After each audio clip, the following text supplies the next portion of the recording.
렛츠고. 자, 수특 문학인데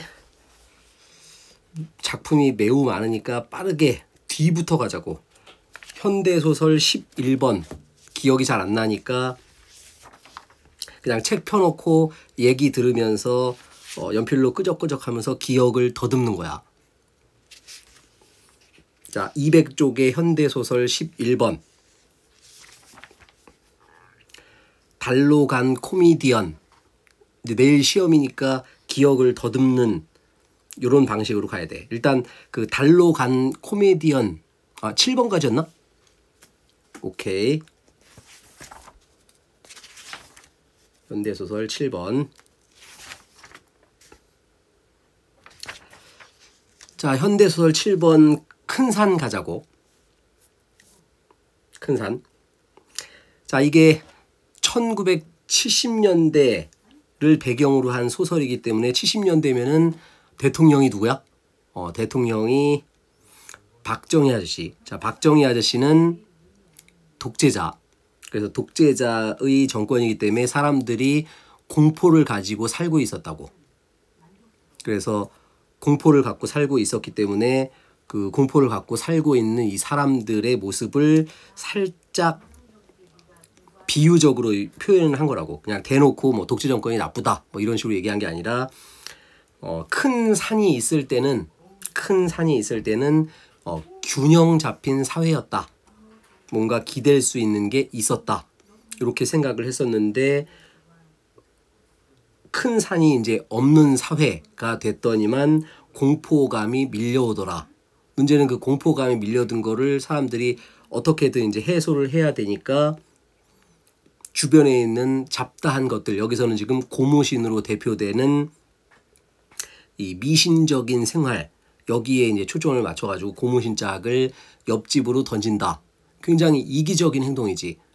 나만 아니면 된다. 나만 안 걸리면은 뭐 딴 사람들은 걸려도 된다. 이런 생각을 갖고 있는 거니까 굉장히 부정적인 서민들의 모습까지 비판하는, 그러니까 두 가지를 비판하는 거야. 하나는 그 70년대의 독재 정권, 즉 큰 산이 없는 균형이 잡히지 않은 사회, 이거를 비판하는 거고, 또 하나는 그 비판적인 사회 안에서 소시민들은 어떻게 부정적인 행위를 하게 되는가, 이거를 이제 큰 산이라는 자연물, 그 다음에 요 나하고 아내라는 두 사람에다가 집어넣어가지고 얘기를 하는 소설. 자, 부분만 조금씩 읽어볼게. 시간 없으니까. 자, 앞줄거리 봤더니, 자, 첫눈이 내린 어느 날 아침. 요거 이제 모의고사에, 그 6월 모의고사에 나온 부분인데, 자, 첫눈에다가는 동그라미를 쳐놓고 순수함이라고 쓰면 돼. 그래서 이 나하고 아내가 첫눈이 내렸더니 굉장히 그 순수한 마음을 갖게 됐다고. 와, 첫눈이다. 이러면서. 자, 그랬는데 마당에 고무신 한 짝. 자, 포인트는 뭐냐면 고무신이 두 짝이 아니고, 고무신이, 신발이라는 거는 양쪽이 다 있어야 역할을 하는 거잖아. 그런데 한쪽이 없네. 아까 얘기했던 균형이 망가진 상태라고. 고무신 한 짝이라는 거는.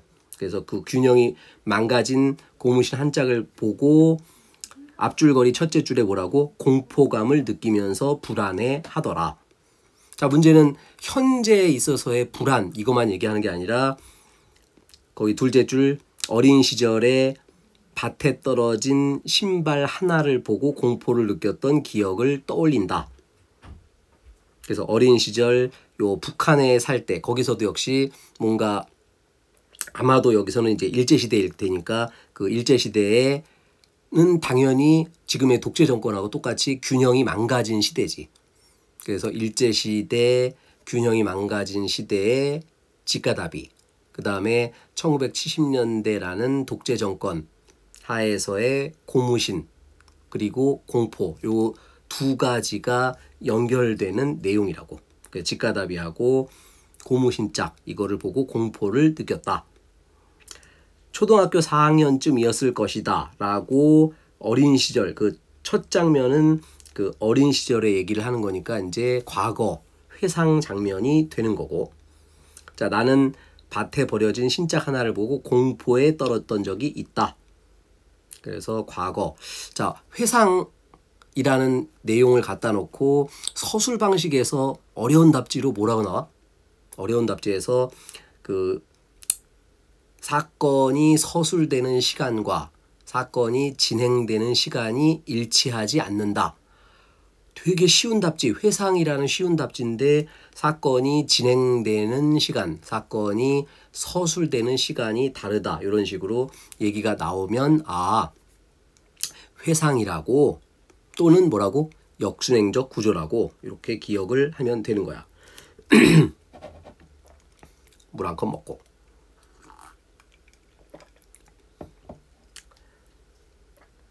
자, 그 다음에 그 첫 장면의 맨 끝에만 볼게. 자, 지금에야 생각이 난다. 그날은 가을비가 내렸는데 무슨 까닭인지 혼자 비를 맞으며 돌아오고 있었다. 아무리 머릿속을 짜내어도 그렇게 혼자만 늦게 돌아오게 되었는지 생각나지 않는다. 다만 확실한 사실은 이미 나는 큰 산이 안 보일 것이라는 예상으로, 자, 일치 문제에 잘 나오겠네. 그러니까 나는 큰 산이 안 보일 것이라는 것을 알고 있었다. 역시 예상, 거기다가 KNOW 요걸 써놔야지. 지금 182쪽에 큰 산의 첫 장면의 맨 끝에 줄 얘기하는 거야. 큰 산이 안 보일 것이라는 예상으로 쓸쓸해 있었다. 큰 산은 구름 세모에 가려지더라. 그래서 이 구름 세모는 여긴 지금 일제시대가 되는 거고, 그 다음에 이제 뒷장면으로 가면은 뭐 독재정권 이런 게 되겠지. 자, 뒷장면 가자고. 자, 첫 장면에서는 서술 방식이 어떻게 돼? 회상을 나의 서술로 진행시키는 거고, 즉 서술로 진행되는 거니까 말하기의 방식으로 진행되는 거고. 자, 그 다음 뒷장면은 전부 다 나하고 아내의 대화로 진행이 되고 있는 거지. 그래서 엄마 저게 뭐유? 뭔데? 하면서 나하고 아내하고 대화를 통하여 보여주기를 통해서 사건이 전개되고 있다. 자, 그래서 심리를 봤더니 나도 가슴이 철렁, 열흘쯤 전에 그 일이 떠올랐다. 그러니까 이미 열흘 전에 고무신짝이 마당에 떨어진 거였지. 첫눈 온 날. 그랬는데 그거를 아내가 어떻게 해서 몰래 옆집에 버렸지. 그랬는데 그 신발이 다시 떨어진 거야. 이게 뭘 의미하냐면, 그러니까 독재 정권의 공포가 언제 어느 곳에 닥칠지 모른다.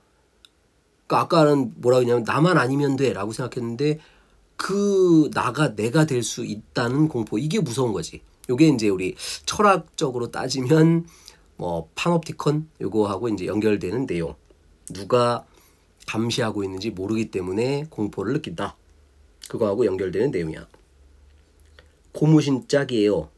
또 그 고무신짝. 그래서 고무신짝 세모가 되는 것이고. 자, 그래서 이제 대화하면서 옆집 담장에 버렸다. 자, 그 다음에 꺽쇠 A. 다시 한번 요약적 제시를 통해 가지고 부정적 상황이 벌어진 그 이유를 그냥 서술하는 게 아니라 추론하면서 서술하는 거지. 이렇게 된 모양이다. 그러니까 이거이다. 이가 아니라 이렇게 된 모양이었다. 라는 식으로 추론을 하는 거라고. 그래서 옆집으로 버리고 또 그 옆집으로 버리고. 자, 맨 마지막 4줄 읽어볼게. 모두 현대적인 교육 세모를 받은 터여서 자존심 세모는 있었을 것이다. 거기다가 소시민의 부정적인 모습. 소시민의 부정적인 모습. 그러니까 소시민들이 합리적으로 살고 있다라고 생각을 하고 있는데 알고 봤더니 합리적인 게 아니었더라. 그래서 그들은 서로 상처 한 군데 입음이 없이 이웃집 담장 너머로 던지면 되었던 것이다. 그래서 추론적 서술, 그 다음에 소시민의 부정적 모습. 자, 마무리. 이렇게 합리적으로 생각하면서 합리적으로 웃음도 나왔지만 아내는 웃을 경황은 아니었다. 두 번째로 극성맞게 들어온 이놈의 고무신짝을 대체 어쩌란 말인가. 자, 나라는 안에 있는 서술자의 심리로 쭉 서술이 되는 거니까 이런 식으로 대체 어쩌란 말인가. 이런 식의 서술까지 가능한 거지. 이 액을 우리 부부끼리만 감당할 자신이 우리는 이미 없었다. 그래서 계속 큰 산이 보이지 않았기 때문에, 즉 균형이 깨졌기 때문에 벌어지는 부정적인 이 사회의 모습, 이거를 고무신짝 돌리기라는 작은 사건을 통해서 비판하고 있는 소설, 요게 큰 산이라는 소설이었고, 뒤에 1번 문제 184쪽의 1번 문제 잠깐 보면 알지만 서술 특징 항상 나가 나오면 뭘 출제한다? 이야기 속 인물. 그 다음에 특히 꺽스 A 부분은 어떤 서술? 추측하는 서술. 그래서 그 정도만 기억하면은 문제 푸는 데는 지장이 없을 듯. 자, 그렇다면 우리는 두 번째 소설로 갑시다. 황석영의 탑. 여기는 일단 181쪽의 4번 보기를 잠깐 같이 읽어볼게요. 이따가 소설까지 하고, 소설 뭐 7개밖에 안 되니까 소설까지 하고 잠깐 5분 정도 쉴 거야. 그리고 다시 시작할 테니까. 자, 181쪽의 4번 보기. 자, 이념과 명분은 궁극적으로 인간과 인간의 삶을 위한 것이어야 하지만 전쟁에서는 정작 이념이나 명분만 남고 인간이 도구화된다. 그 도구화에다가 세모 쳐놓고 지금 이 소설에서 도구화되는 곳은 서로의 포로를 미끼로 쓰는 장면, 178쪽에 나오는 그 장면. 그 도구화에다가 베트콩군과 한국군 둘 다 포로를 미끼로 쓴다. 비인간적인 모습을 보여준다. 자, 보기로 다시 돌아갈게. 보기 둘째 줄. 그래서 전쟁 상황에서 인간은 이념이나 명분을 위해 죽음을 불사하기도 하지만 정작 그것으로 인해 인간의 생명은 쉽게 희생된다. 어떠한 경우라도 인간의 생명은 소중히 여겨져야 하기에 이와 같은 상황은 전쟁 자체의 무의미성을 부각한다. 그래서 전쟁 자체의 무의미성, 그러니까 뭔가 의미를 가지고 이 전쟁을 했더니 뭐 뭔가 이득이 되는 어떤 명분이 있는 것을 얻었다. 예를 들어서 뭐 아주 나쁜 놈들하고 싸워가지고 이겼다. 그러면은 내가 이제 선의의 사람이 되는 거니까 꽤 잘 싸운 의미가 있는 전쟁이 되는 거지. 그런데 뭐 아다시피 1960년대부터 시작했던 요 베트남 전쟁은 미국도 딱히 큰 의미가 없고, 그 다음 베트남, 상대방이었던 베트남도 딱히 뭐 어떤 의미가 없고 그냥 싸운 거야. 그냥 개싸움. 자, 문제는 그 개싸움의 안에 들어간 한국은 도대체 뭐냐? 한국은 그냥 그 싸우는 애들, 큰 애들끼리 싸우는 그 안에 껴가지고 피해자가 된 거지. 여기 지금 그 R 포인트에 남은 요 군인들처럼 따까리 오케이. 자, 그래서 첨예한 냉전의 대립은 강대국 논리에 따라 제3세계 운명이 결정되는 문제를 낳기도 한다. 황석영의 탑은 베트남전의 비인간성과 무의미성을 고발한다. 이 놈은 머릿속에 기억을 하자고. 비인간성은 주로 어디서? 서로가 포로를 미끼로 쓰는 장면에서. 그 다음 무의미성은 어디에서? 탑을 무너뜨리는 장면에서 라고 머릿속에 기억을 하면 돼. 자, 그 다음에 본문에서 몇 개 끄적끄적 찾아보자고.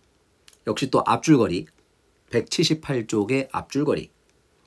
베트남 전쟁에 참전 중인 나는, 일단 뭐 나 나왔으니까 당연히 안에 있는 서술자.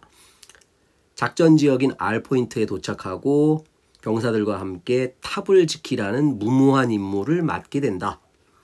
이 군인들이 참 안타까운 건데, 탑을 지켜라. 왜 지키는지 이거 잘 몰라. 그냥 지키라고 하니까 지키는 거지. 상부의 명령. 그 과정에서 인명피해가 속출하고 작전이 변경돼서 적과의 치열한 마지막 전투를 치른다. 그 마지막 전투니까 당연히 뭐 엄청난 희생이 따르겠지. 그래서 첫 장면에서는 그 서로가 무의미하게 적과 적을 죽이는 안타까운 모습. 여러 개의 드럼통이 한꺼번에 굴러가는 듯한 소리로 클레이모어가 터지고 블라블라블라. 자, 여기 앞장면의 핵심 내용은 청각 이미지, 시각 이미지, 그 다음에 이제 지금 전투 장면이니까 뭔가 길게 생각할 수 없잖아. 그래서 간결한 문체 이렇게 되는 거야. 세 가지를 기억하라고. 세 가지. 그래서 황석영의 탑이라는 소설에서는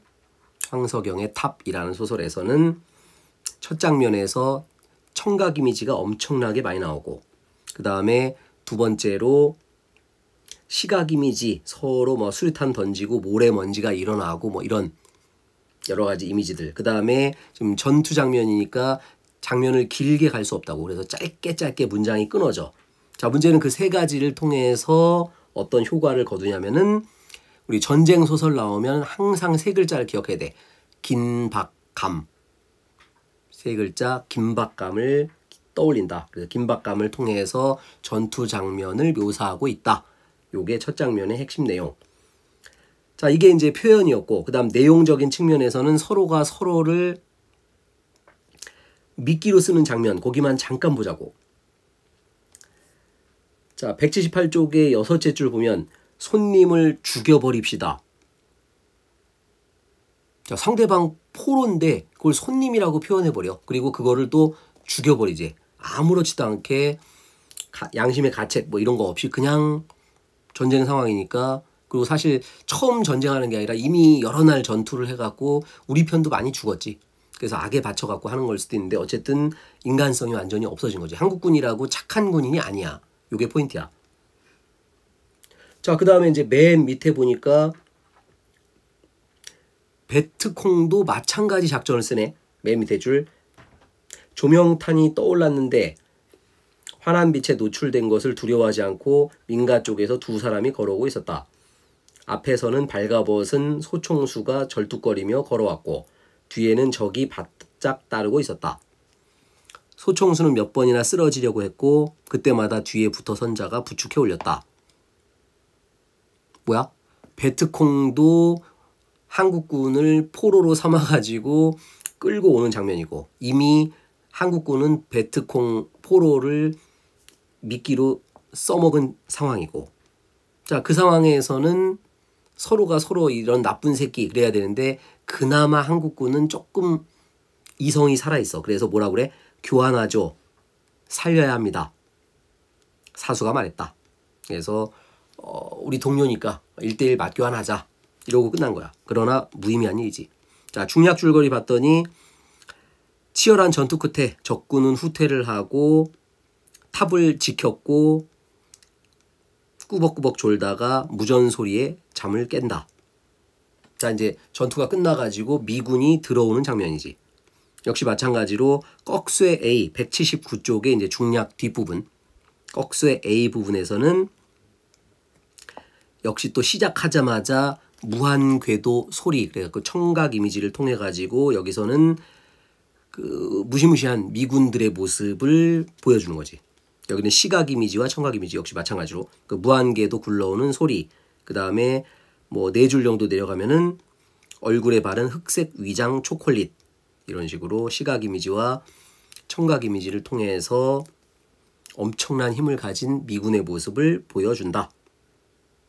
자, 미군들이 뭐 하냐면은 바나나 밭을 밀어버리기 시작했다. 초소 뒤에 빈터를 향하여 굴러왔다. 우리는 담배를 던지고 벌떡 일어섰다. 총을 운전사에게 겨누었다. 꺼져 이 새끼, 갈겨버려.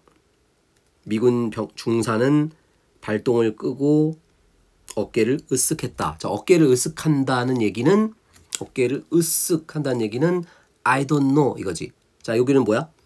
행동 묘사를 통하여 심리를 드러내는 거. 어쩌라고? 미군 병사는 그냥 명령에 따른 거지, 얘도. 한국군도 명령에 따른 거고 얘도 명령에 따른 것일 뿐이야. 그래가지고 바나나 밭을 밀어라. 오케이. 그래서 밀은 건데 도대체 이 새끼들이 왜 나한테 총을 겨누냐? 말도 안 통하는데. 내가 어리둥절해 있는 장교에게 다가가서 말을 걸었다. 나는 이제 영어가 좀 되니까.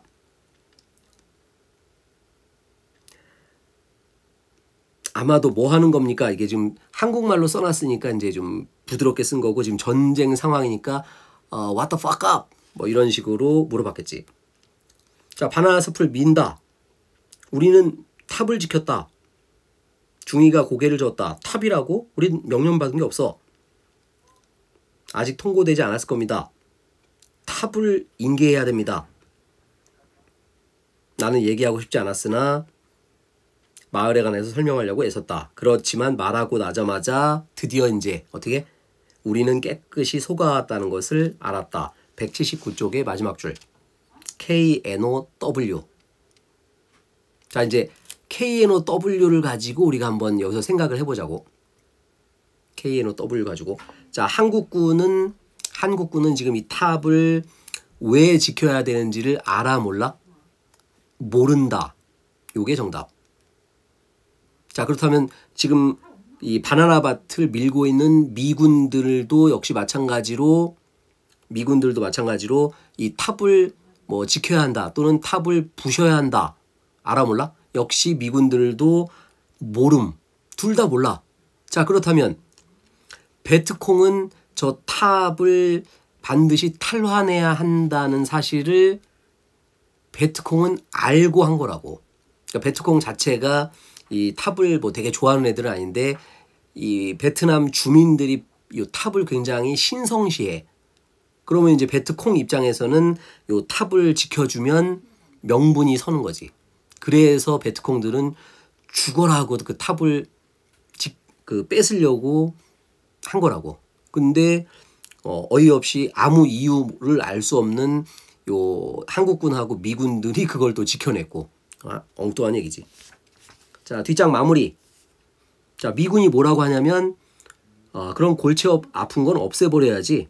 미 합중국의 군대는 뭐든지 할 수 있어. 이런 개 같은 얘기를 하면서 마무리. 자, 꺽쇠 비. 그래서 나는 설명할 방도가 없음을 깨달았다. 이제 드디어 깨달았지. 아, 우리가 매우 쓸모없는 탑을 지켰군. 그래서 맨 마지막 절에 뭐라고? 개 같은 목숨에 지나지 않는다. 자, 개 같은 목숨 거기다가 세모 쳐놓고 아까 맨 끝에 뭐라고? 무의미성. 요거하고 연결되는 이야기. 자, 다시 한번 특히 이 소설의 제목인 탑 정리를 해보자고. 거기 뭐 181쪽 같은데 빈칸 많으니까. 그래서 탑이라고 쓰고, 자, 탑이 일단 베트남 주민에게는 무슨 의미? 신성시 탑. 베트남 주민에게는 신성시 탑. 자, 그 다음에 베트콩. 베트남 주민하고 베트콩은 다른 애들이야. 베트콩은 이제 그 북베트남 그래가지고 그 공산주의 애들. 자, 베트콩 애들은 그럼 도대체 탑을 왜 뺏으려고 했다고? 정치적인 이유. 그러니까 베트남 주민들의 환심을 살려고 하는 거니까 정치적인 이유로 요 탑을 탈환하려고 한 거라고. 베트콩은. 어쨌든 베트남 주민이든 베트콩이든 둘 다 이유가 있어. 자, 이제 문제의 한국군 다시 한번 정리. 한국군은 탑을 왜 지킨다? 상부의 명령. 아무 이유를 모름. 그냥 지키라고 하니까. 자, 미군 같은 경우는 이게 글쎄 좀 어려운 문제에선 출제될 수가 있는데 지금 바나나 밭을 밀고 있는 그 미군들, 여기 온 미군들은 이유를 알아 몰라? 몰라. 그래서 그냥 무가치한 돌덩어리에 불과함. 자, 문제는 미군 상부에 있는 애들. 미군 저 위에 한국군을 저기 가서 지켜라 하고 명령을 내린 미군 상부에 있는 애들은 솔직히 알고 있음. 여기는 베트남 애들이 신성시하는 곳이니까 베트콩 애들이 엄청나게 저항을 할 거고 거기에 총알바지로 한국군을 쓰자. 그리고 여기가 평정되면 미군이 밀고 들어와서 미군 기지를 만들자. 이게 큰 그림이라고. 그래서 1960년대, 70년대 한국군이 가갖고 사실 미군들의 총알바지로 엄청나게 많이 죽었음. 안타까운 얘기. 자, 그 다음에 4번 문제 옆에다가 작년 우리 수능에 나왔던 서영은 사막을 건너는 법. 수능이 아니라 9월 모평이었나? 사막을 건너는 법이라고 소설을 써놓고, 자, 그 소설도 이제 베트남 전쟁, 요게 이제 배경이었었는데, 거기서는 주제가 뭐 비슷하지. 두 달 전쟁을 배경으로 한 건데 이제 황석영의 탑은 이제 진짜 전투 장면 이거를 갖다 놓은 거고, 서영은의 사막을 건너는 법이라는 소설은 아무래도 이제 여자 소설가가 쓴 거다 보니까 전투 장면을 뭐 디테일하게 묘사하기는 좀 그렇고, 이제 베트남 전쟁을 끝나고 온 나라는 사람을 이제 주인공으로 내세워 갖고 전쟁의 후유증 PTSD, 전쟁의 후유증, 삶의 허무, 이거를 어떻게 이겨낼 것인가라는 주제로 쓴 소설. 9월달 모의고사에 나왔으니까 하여튼 그놈하고도 연결지어서 기억을 할 것. 자, 현대소설 6번 끝. 현대소설 5번 갑시다. 오상원의 유예. 자, 오상원의 유예는 일단 그 176쪽의 1번 문제에다가 176쪽의 1번 문제에다가 일단 답지 2번 현재형 어미를 서술에 활용함으로써 현장감을 드러내고 있다. 일단 일반적인 서술 문제를 출제를 했지. 그래서 그거를 출제할 수도 있지만 원래는 뭘 출제한다? 오상원의 유예니까 의식의 흐름 얘를 출제한다. 그래서 의식 1번 문제 176쪽의 1번 문제 옆에다가 의식의 흐름이라고 써놓고, 그 다음에 또 다른 답지 뭐라고 한다고? 인과적이지 않은 서술. 인과적이지 않은 서술을 통하여 혼란한 내면 심리를 드러낸다. 요게 176쪽의 1번 옆에다가 오상원의 유예 하고 연결되는 내용을 쓰면 될 듯. 자, 그럼 174쪽의 본문 가자고. 174쪽의 본문. 자, 이 소설은 아다시피 그 나라는 사람이 이제 남한군인데 그 북한에서 고립됐지. 그래가지고 북한군에 둘러싸여가지고 탈출을 하고 있는데 쓸데없는 오지랖 부려가지고 그냥 혼자 도망가면 되잖아. 그런데 요 174쪽의 맨 첫 장면, 다른 한국군이 총살당하는 그 장면을 못 지나쳤어야지. 지나쳤어야 되는데 못 지나치고 그거를 쓸데없이 구해주려다가 그 사람은 또 죽고 얘도 포로로 잡혀갖고 결국 총살당하는 이런 어이없는 전쟁소설. 동무, 총살 이 두 마디가 그의 머릿속에 못 박혔다. 눈앞이 아찔하다. 자, 여기는 지금 그라는 사람 그래가지고 뭐 작품 박 서술자처럼 보이지. 근데 작품 박 작품 안 이런 답진 잘 안 나와. 여기는 그냥 의식의 흐름이니까. 여기는 이제 그 총살 당하는 어떤 다른 한국군의 내면을 보여준 거지. 양손을 등 뒤로 묶인 채 맨발로 서 있는 것이 눈에 띄었다. 자, 뭐라고 하냐면 생명체는 도구와 다른 것이요. 나는 기쁘오. 내가 한 개의 기계 세모, 도구 세모가 아닌 생명체 동그라미로 살아 있었다는 것. 이렇게 죽어간다는 것. 이것이 기쁠 뿐입니다. 그래서 아까 우리 탑에서도 봤지만 전쟁이라는 것은 그 무의미성을 굉장히 강조하고 있거든. 그래서 여기서 이 사람은 지금 기계 세모, 도구 세모 거기다가 무의미성이라고 써야지. 자, 무의미하게 죽는 게 아니라 뭐라고? 생명체 동그라미, 인간 동그라미. 나는 의미 있게 나의 아이덴티티를 찾았다. 이게 중요하다. 자, 그랬더니 북한군 입장에서는 경멸적인 조소, 심리지. 이 병신 뭐지? 죽어라. 자, 문제는 그 상황에서 또 이 나라는 애가 또 쓸데없이 끼어들어야지. 그래가지고 꺽쇠 A 부분. 눈앞이 빙빙 돈다. 지금 저 눈길을 걸어가고 있는 피해자는 그가 아니라 나 자신이다. 마치 내가 이제 총살을 당하는 듯한 이런 느낌을 받고 구하러 들어갔다가 그 남자는 당연히 총살 당하고 죽었을 것이고, 여기는 안 나왔지만 뭐 거의 100% 확률로 죽었을 거라고. 그 다음에 나라는 애도 결국 총에 맞았지. 북한군이 얘를 왜 안 죽였는지는 알 수는 없어. 뭔가 물어보고 싶었던 건지도 모르겠고. 어쨌든 의식을 잃었다. 자, 그리고 의식을 잃고 나서 깼더니 이제 북한군 감옥. 174쪽의 맨 아랫줄 검붉은 피가 젖어 있다. 자, 검붉은, 지금 이 소설에서 피라는 것은 지금 시각 이미지 큰 게 색채 이미지가 두 개 나오지. 하나는 지금 여기 옷처럼 이제 하얀 눈, 흰 눈 이렇게 나오는데, 일반적으로 이제 흰 눈 그러면은 뭐 순수함 요렇게 동그라미 이미지인데, 지금 이 소설에서는 그 추위하고 연결돼 가지고 전쟁의 무의미함 이런 걸 드러내는 거고, 오히려 174쪽의 맨 밑에 줄에 있는 검붉은 피, 레드, 요게 이제 오히려 생명, 인간의 아이덴티티 이거를 드러내는 색채 이미지로 나오는 거라고. 175쪽. 자, 자살당하기 직전인데 의식이 희미해. 넷째 줄.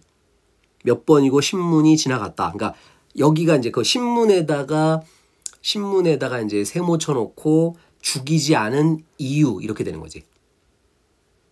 왜냐하면 군인들이잖아. 그러니까 6.25 전쟁 중인데 군인인데 얘가 지금 장교란 말이지. 그 장교는 일반 병사랑 옷이 달라. 장교 옷을 입고 있다고. 장교라는 얘기는 그 군대에 대해서 여러 가지 정보를 많이 알고 있다. 그러니까 함부로 죽이지 않는다고. 그래서 넷째 줄에 신문에다가 세모 쳐놓고 죽이지 않은 이유 이렇게 되는 거라고. 그리고 신문을 몇 차례 하고 몇 번 물어봤는데 더 이상 뭐 쓸모 있는 정보가 없지. 그래서 모든 것은 결정되었다. 가로 열고 총살. 자, 그래서 사닥다리 뭐하고 있어? 빨리 나와. 죽으러 가는 길. 거기에서 이 사람이 뭐라고 느껴? 끝나는 그 순간까지 정확히 나를 끝맺어야 한다. 이거를 행동 묘사로 나타낸 거는 바로 밑에 줄 정확히 걸음을 옮기고 눈은 의지적인 신념으로 차가이 빛나고 있었다. 그래서 소설이니까 이제 행동 묘사를 통하여 자신의 심리 또는 자신의 신념을 드러내고 있다. 죽는 장면은 뭐 거의 똑같겠지. 눈앞에는 흰 눈뿐 아무것도 없다. 거기다가 다시 한번 무의미성, 전쟁이라는 게 사람을 죽고 죽이는 거 얼마나 무의미해. 그 상황에서 끝나는 그 순간까지 정확히 끝맺어야 한다. 나라는 사람을 지키자. 자기를 잊어서는 안 된다. 자, 꺽쇠 비. 걸음걸이는 그의 의지처럼 또한 정확했다. 그래서 한 걸음 한 걸음 정확히 걸어가다가 총을 맞는 장면. 자, 문제는 총 맞는 장면 맨 끝에 봐도 좀 특이하지. 자, 흰 눈이 회색빛으로 흩어지다가 점점 어두워간다. 그래서 요 밑에 175쪽 밑에서 셋째 줄 여기는 명암 이미지를 통하여, 보통은 색채 이미지잖아. 근데 여기는 흰색, 회색, 캄캄한 색 이런 식으로 명암 이미지를 통하여 죽음을 상징하고 있다. 이렇게 표현을 쓰면 될 것이고. 자, 근데 서술어가 되게 특이해. 모든 것은 끝난 것이다. 거꾸로 둘러매고 본부로 돌아들 갈 테지. 들어갈 것이다. 기지개를 할 것이다.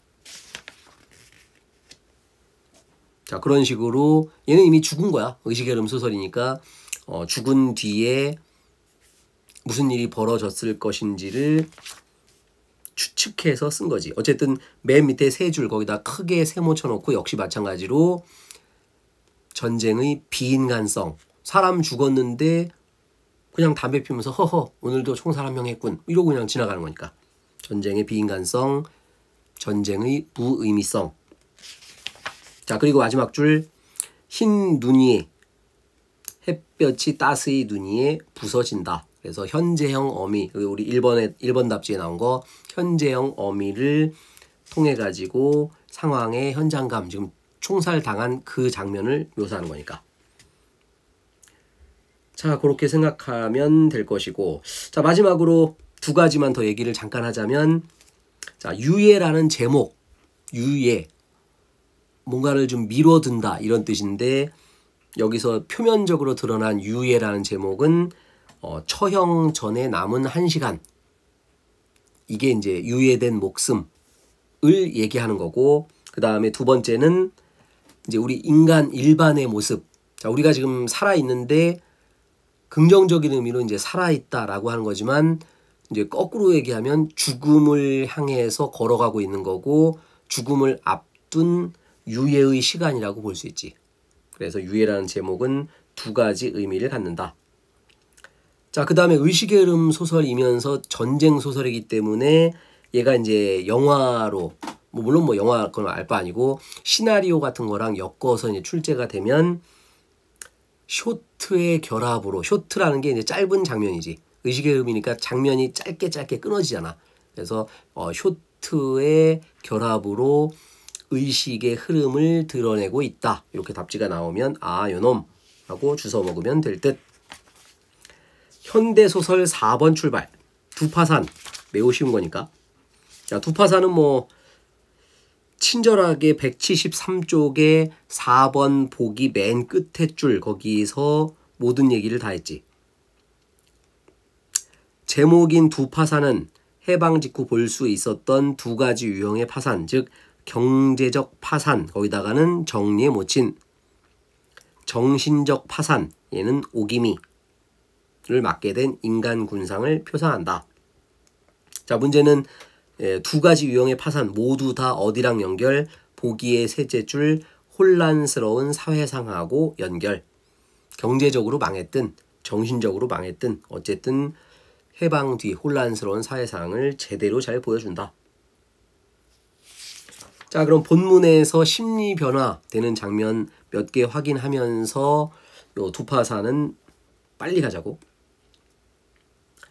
자, 맨 앞에 원체 예쁘장한 상판이긴 하지만 쌀쌀한 편이지만 눈을 곤두세우고 대드는 품이 어려서부터 30년 동안 보던 오기미 세모가 아니다. 자, 요 앞장면은 정리에 못 친의 시각으로 이 두파산의 특이한 지점이 뭐냐면 부분마다 특정 인물이 다르지. 우리 한 6년 전인가 평가원 시험에서 역시 염상섭의 3대 요게 이제 출제가 됐는데 거기서 답지가 뭐가 나왔냐면은 부분적으로 특정 인물의 시각이 드러난다. 염상섭 소설의 특징이라고. 보통은 이제 요즘 현대소설 같으면 처음부터 끝까지 나로 가든가 그로 가든가 쭉 가야 되는데 이게 지금 소설 초창기라서 그게 좀 정립이 좀 덜 된 것도 있고 염상섭 그 소설가가 일부러 의도한 것도 있어. 그래서 요 첫 장면은 그 정례 모친의 심리. 자, 넷째 줄에 심리가 첫 번째 나오지. 정례 어머니는 어이가 없었다. 자, 어이없다. 요게 첫 번째 심리.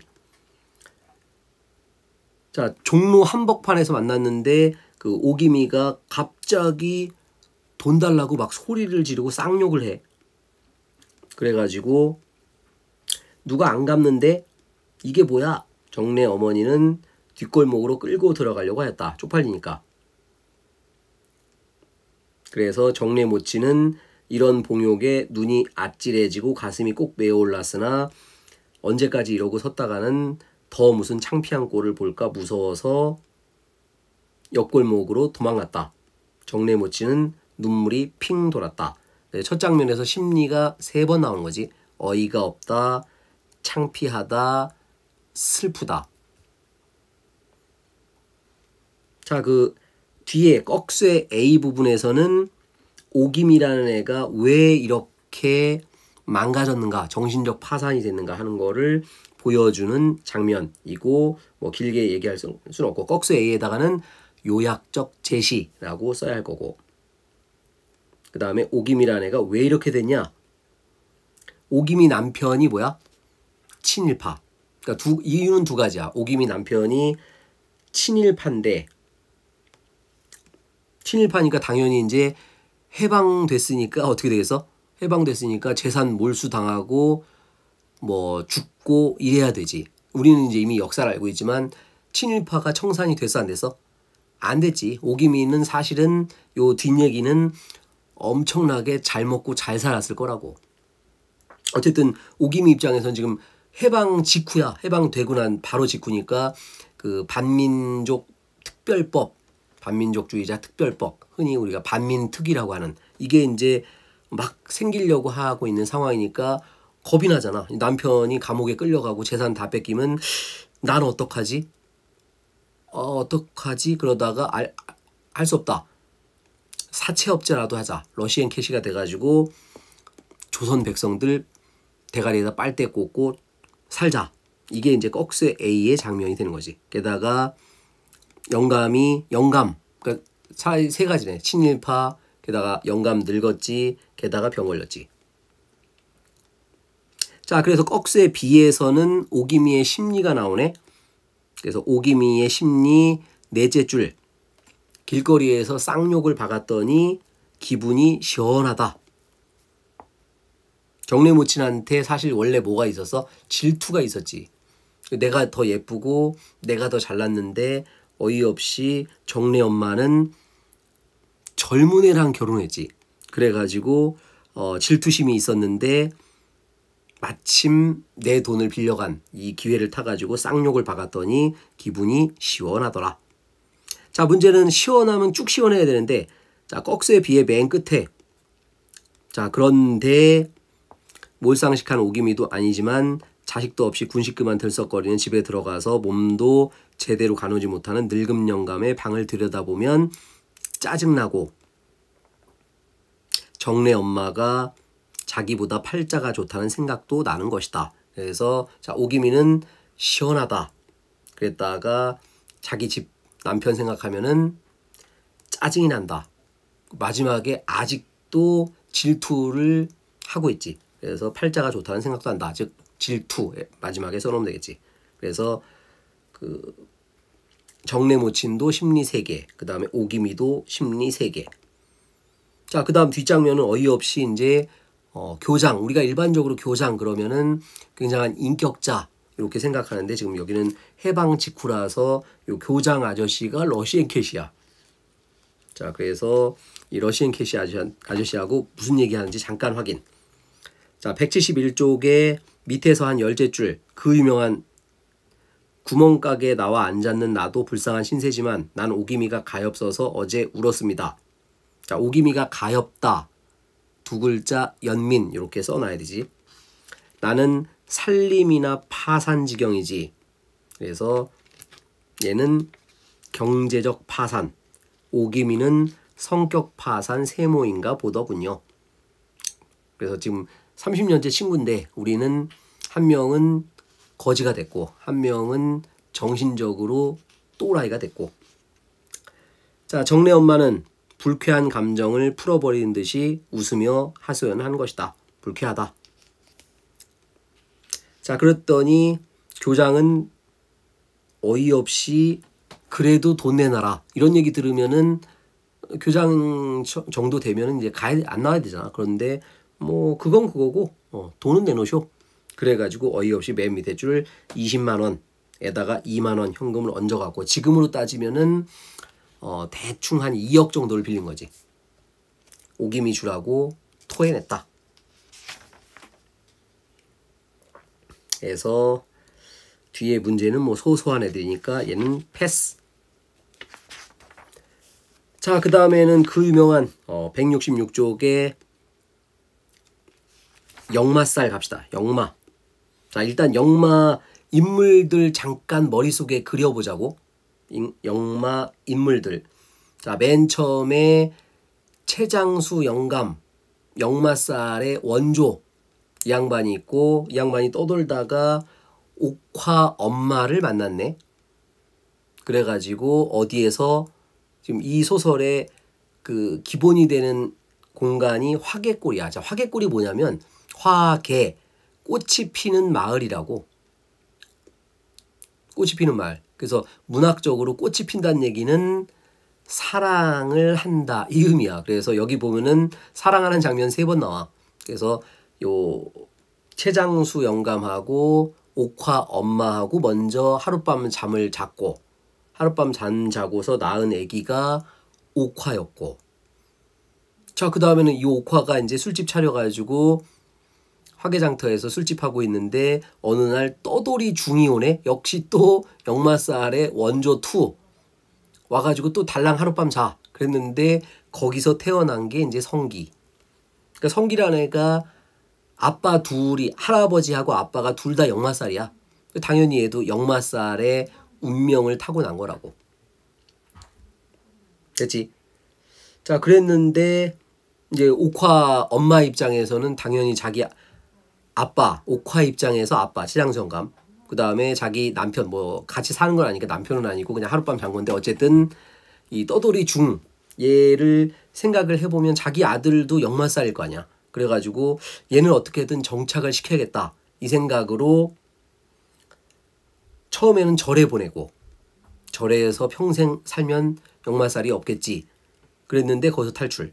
나와가지고 화개장터에다가 책방을 차려줘. 교보문고 차려주고 거기서 책이나 팔아라 평생. 그랬는데 어이없이 연애질을 하고 오케이 좋아. 연애해가지고 결혼하면은 보통 이사 안 가고 잘 사니까. 그래서 개연이라는 애랑 연결시켜 주려고 했는데 아이고 젠장 개연이가 누구? 옥화의 여동생. 즉 성기 이모. 그래서 이모 사랑해요. 근친상간이라서 얘네들은 헤어지게 되더라. 자, 이게 이제 큰 그림이었고, 자, 이 큰 그림을 가지고 본문에서 몇 개 끄적끄적. 자, 맨 앞에 보면은 자, 166쪽 성기에게 역마살이 든 것은 어머니가 중서방을 정한 탓이요. 그래서 이 중서방 얘가 이제 떠돌이 중 이렇게 되는 거지. 자, 그다음 꺽쇠 A 여기를 보면은 이제 성기하고 여기서는 지금 낯선 계집애로 나오는 개연이하고 이제 눈이 마주치는 이런 장면. 그 기억 부분 봤더니 갸름한 얼굴에 꽃같이 선연한 두 눈이었다. 순간 성기는 가슴이 찌르르 갑자기 생기띤 눈으로 버들가지를 바라보았다. 그래서 둘이 이제 첫눈에 반하는 이런 아름다운 장면. 자, 그리고 이튿날 책방에 있으니까 그 채장수 딸이 그의 점심을 가져왔다. 자, 뭔 얘기야? 배달을 해줘. 무슨 뭐 배달의 민족도 아니고 100년 전 얘기인데 개연이가 도시락 배달을 와. 딴 사람 시켜도 되는데 굳이 얘가 왔다고. 뭐야 이거? 옛날 우리 그 봄봄이라는 우리 소설에서도 보면은 굳이 그 점순이라는 여자애가 밥 가지고 와가지고 밥 갖고 왔으면 그냥 가면 되잖아. 근데 굳이 그 옆에 앉아가지고 쫑알쫑알쫑알. 여기서도 지금 그 옆에서 쫑알쫑알쫑알. 당연히 정분이 생기는 거지. 자, 그 다음에 이제 이별 장면 갑시다. 이별 장면 167쪽에 넷째 줄 볼게. 오빠 편히 사시오. 울음이 다 된 마지막 목소리를 남기고 돌아선 개연의 항라적삼을 버들가지와 뻐꾸기 울음 속에 지켜보고 있을 뿐이었다. 자, 시험 문제 매우 잘 나오는 167쪽의 다섯째 줄에 뻐꾸기 울음. 자, 얘하고 168쪽에 밑에서 셋째 줄 뻐꾸기 울음.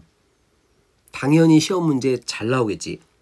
자, 둘 다 뻐꾸기 울음인데 공통점은 뭐냐면 우리가 자연물을 출제하면은 뭘로 출제한다고? 동일시의 자연하고 대조의 자연. 그래서 자, 동일시의 자연은 지금 뻐꾸기가 울었고 뻐꾸기 울었고 birds cry 아마 기억날 거고 그 동일시의 자연이라는 점에서는 공통점인데 차이점은 내용은 완전 반대지. 자, 167쪽의 다섯 줄에 뻐꾸기 울음 속에서 성기는 해갖고 지금 이별 당하는 거지. 엄마가 억지로 이제 헤어져 라고 얘기하는 거야. 이유도 모르고. 그래서 뻐꾸기 울음 여기는 새드 이렇게 되는 거고. 그 다음에 168쪽의 밑에서 셋째 줄에 뻐꾸기 울음 여기는 지금 운명에 순응하고 자기가 기뻐서 이제 가는 거니까 여기 뻐꾸기는 건드려주게 울었다라는 건 이제 영어로 하면은 singing 이렇게 되는 거지. 여기는 enjoy. 자, 그 다음 꺽쇠 비. 여기서는 주로 뭘 출제한다고? 시간 가지고 장난질을 치는 거야. 그래서 첫째 줄에 우수도, 경칩도 다 지나서 청명 무렵에 비가 질금거릴 무렵이었다. 대충 뭐 4월 초 뭐 이쯤이겠지. 자, 그래가지고 너 강원도 갈래? 그랬더니 싫어요, 싫어요. 자, 그 다음에 그해 아직 봄이 오기 전, 그러니까 겨울이야. 이게 지금 회상 장면인데 거기서 더 뒤로 갔다고. 그래서 겨울에 옥화가 먼저 얘기를 해주는 거야. 사실 개연이는 너 이모다. 요약적 제시를 통해서 회상하는 장면. 그래서 그 대화를 통해 갖고 차라리 몰랐으면 모르겠는데 알고 나서 일륜이 있는데 어쩌겠냐. 그래서 헤어져라. 드디어 알려준 거고 아까 4월 초쯤 여기서는 아직도 마음을 못 잡은 상태고. 자, 그러다가 한 달포나 지나가고 한 20일 정도 지나서 자, 168쪽 산나물이 나오는 이른 여름, 뭐 대충 5월 말 이쯤 되겠지. 막걸리 한 사발을 먹고 나서 옆판 하나 맞춰주쇼. 그래서 옆판 하나 맞춰주쇼. 거기다가 전환이라고 이제 쓰면 되는 거지. 그러니까 두 가지 전환 더하기 운명 순응 이러면 되겠지. 이렇게 마무리가 되는 것이고. 자, 그 다음 169쪽의 빈칸 거기다가 길 3개 아마 기억날 거야. 그래서 그 구례 쪽으로 가는 것은 개연이가 있는 곳이니까 뭐야? 운명에 저항하는 길. 구례, 개연, 운명 저항 이렇게 되는 거고. 그 다음에 하동 쪽으로 가는 것은 운명의 순응, 엿장수. 하동 쪽은 운명의 순응, 엿장수. 이렇게 기억하면 될 듯. 자, 그 다음에는 현대소설 2번 가자고. 현대소설 2번. 이태준 복덕방. 자, 2개 남았어. 자, 일단 복덕방이라는 공간의 의미부터 먼저 해결을 해야 돼. 자, 복덕방은 원래의 의미는 이제 복과 덕을 나누는 방. 그래서 노인네들이 서로를 위로하는 이런 그 아름다운 공간이었는데 지금 이 소설 속에서의 복덕방은 욕망과 좌절의 공간이라고 기억을 하면 돼. 소외된 노인들의 욕망과 좌절의 공간. 나름 이 노인들도 머리를 썼지. 그래가지고 어디 부동산이 오른다더라. 그래가지고 열라 투자했는데 쫄딱 망했지. 그래서 좌절의 공간. 심지어 안초씨가 그 복덕방에서 자살하지. 자, 그 다음에 안초씨의 그 자살 장면을 보면은 그 안초씨가 자살하는 게 2가지 이유가 있어. 하나는 그 표면적인 이유. 일단은 왜 죽었냐면은 투자 실패해서 투자 실패의 실망감. 이것 때문에 자살한 게 첫 번째 이유라고. 인간이라는 게 희망, 이게 이제 마지막 희망이었죠, 문제는. 희망이 이제 한 1000번쯤 남았으면, 아유, 그래, 뭐, 다시 한 번 더 하지, 뭐, 이러면 될 텐데, 노인네가 지금 나이도 꽤 먹었고, 더 이상 이제 어디 기댈 데가 없어. 투자 실패로 죽었다. 이게 표면적 이유가 되는 거고. 자, 그 다음 이면적인 이유는 2가지인데, 일단 이면적인 이유의 첫 번째는 그, 거의 잘 썼고, 딸의 경멸, 즉, 가족의 외면, 가족의 해체. 이제 일제시대에 보면은 백석의 시 같은 거에서도 나오는데, 원래는 조선시대라는 게, 똘똘 뭉쳐가지고 가족 공동체로 모든 게 이루어지는 사회였거든. 19세기까지.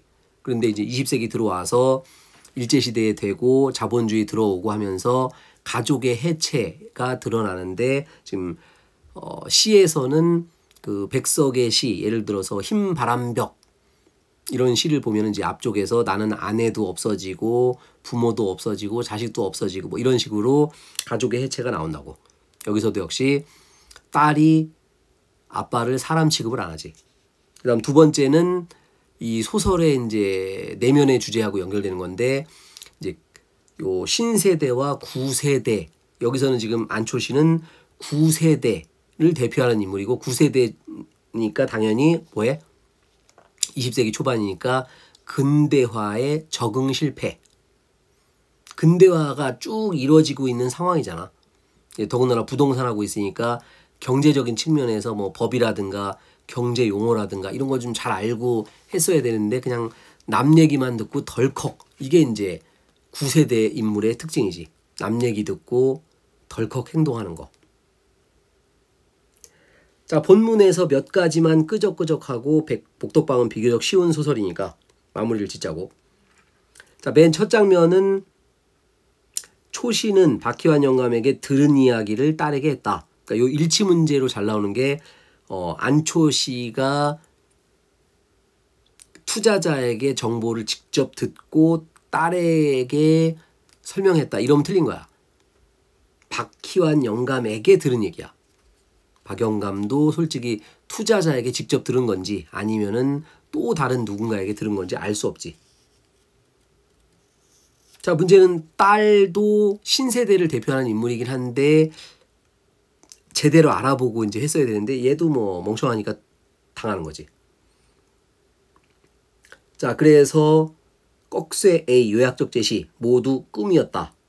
그래서 망하는 과정 이거를 쭉 보여줬고, 그 다음 중략 뒷부분에 이제 자살하고 난 시체가 발견되고 안경화라는 딸을 신세대를 대표하는 요 딸하고 그 다음에 영감 둘이 이제 대화를 하는 거지. 자, 문제는 딸 입장에서 지금 자기 아빠 죽었는데 이제 슬픔 이게 아니라 자기 체면을 생각해.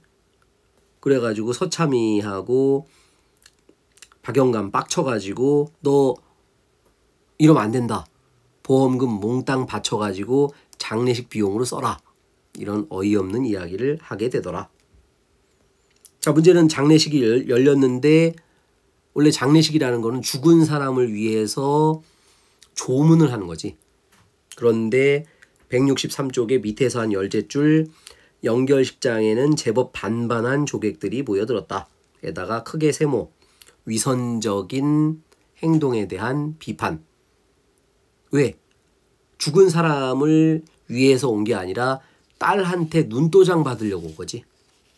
이런 게 이제 20세기의 신세대의 모습이더라. 자, 정도면 될 것이고. 자, 넘어가서 마지막 김정한의 사하촌 가자고. 자, 김정한의 사하촌 158쪽, 159쪽. 일단 고전이 아니지. 현대소설 일제시대가 나오면 161쪽의 내용을 무조건 알고 가야지. 161쪽에 4번 보기.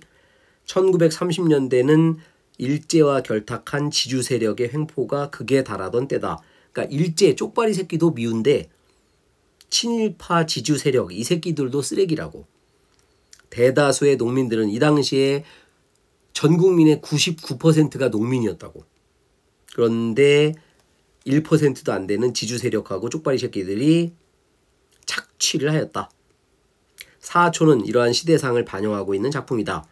지주 세모에 속한 보광리 세모 주민들은 소작인 동그라미로 구성된 성동리 동그라미 주민들에게 소작료를 징수하고 경작권을 좌우할 수 있는 권한을 가졌다. 목숨줄을 쥐고 있는 거라고.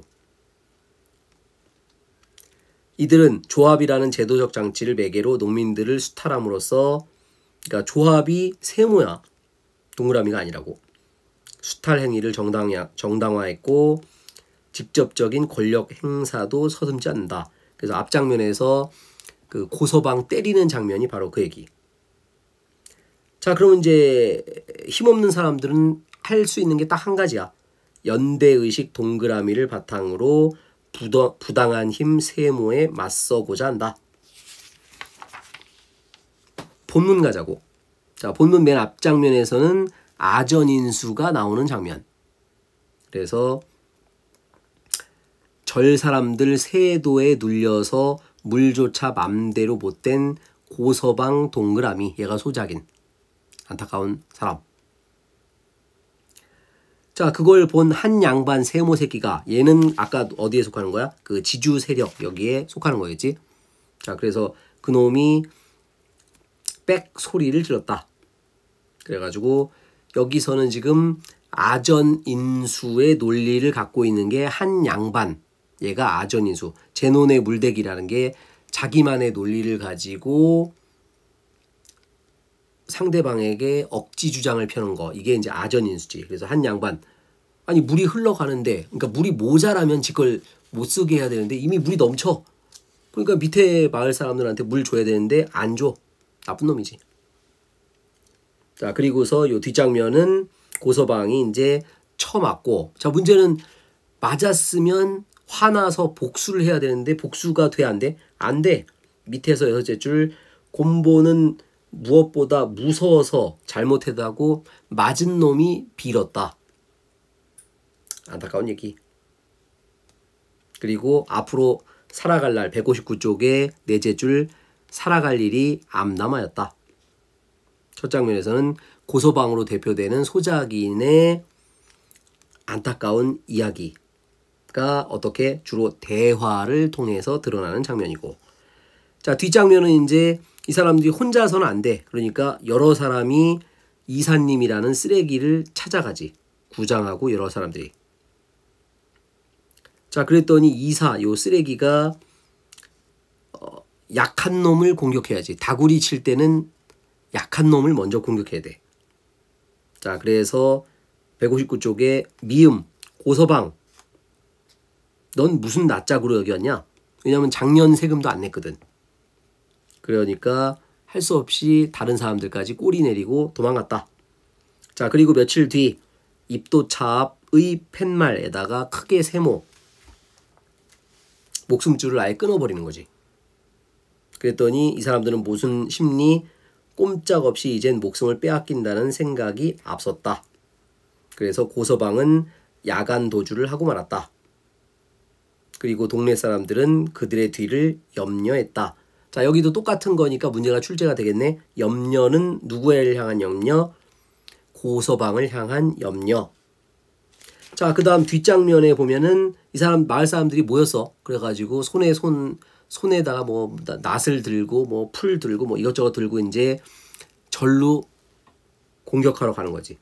자, 문제는 160쪽의 셋째 줄, 만약 보광사에서 들어주지 않는다면 하고 뒷일을 염려했다. 뒷장면에 염려하는 장면은 이제 두 가지인데, 하나는 가족들이 다칠까봐 염려하는 거고, 또 하나는 협상이 제대로 이루어지지 않을까 염려하는 것이고, 앞에 뒤에 염려가 대상이 다르다. 자, 정도까지 하면 우리가 현대소설 1번에서 8번까지, 7번까지였나? 큰 산까지 얘기는 한 바퀴가 다 완성. 머릿속에 집어넣고 5분간 쉬었다가 고전시 출발.